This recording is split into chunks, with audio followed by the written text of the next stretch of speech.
PM cares fund को लेकर दायर याचिका पर दिल्ली हाईकोर्ट में प्रधानमंत्री कार्यालय का जवाब। पीएम केयर्स फंड पर राज्य और केंद्र का कोई नियंत्रण नहीं। चैरिटेबल ट्रस्ट से जुड़ा है फंड।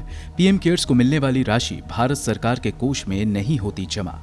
दिल्ली हाईकोर्ट में दायर याचिका में पीएम केयर्स फंड को राज्य घोषित करने और आरटीआई के दायरे में लाने की गई थी मांग। मुख्य न्यायाधीश डीएन पटेल की अगुवाई वाली बेंच 27 सितंबर को करेगी अगली सुनवाई। अमेरिका, ब्रिटेन और ऑस्ट्रेलिया के बीच हुए ऑक्स समझौते पर फ्रांस की कड़ी नाराजगी के बीच व्हाइट हाउस की प्रेस सचिव जेन साकी का बयान। कहा, इंडो पैसिफिक क्षेत्र में ऑकस रक्षा समझौते में किसी अन्य देश को जोड़ने पर विचार नहीं।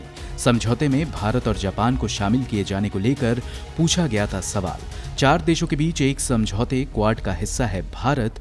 24 सितंबर को होने वाले क्वाड सम्मेलन की मेजबानी कर रहा है अमेरिका।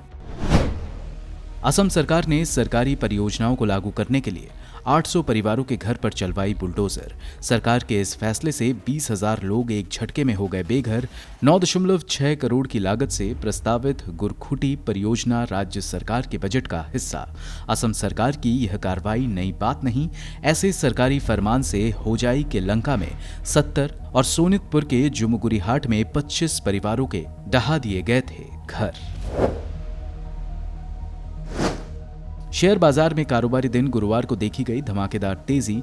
30 शेयरों पर आधारित सेंसेक्स 958.03 अंक यानी 1.63% की बढ़त के साथ अब तक के उच्चतम स्तर 59,885.36 अंक पर हुए बंद। निफ्टी 276.30 अंक यानी 1.57% बढ़कर 17,800 के पार बंद होने में रहा कामयाब। निफ्टी के रियल्टी इंडेक्स में देखी गई 8.6% की तेजी।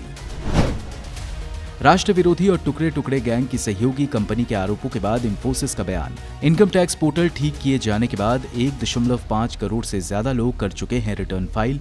3 करोड़ लोगों ने किसी न किसी ट्रांजैक्शन के लिए किया आईटी पोर्टल लॉन्च। आरएसएस के मुखपत्र में कंपनी की गतिविधियों को राष्ट्र विरोधी बताने वाले लेख पर हुआ था विवाद।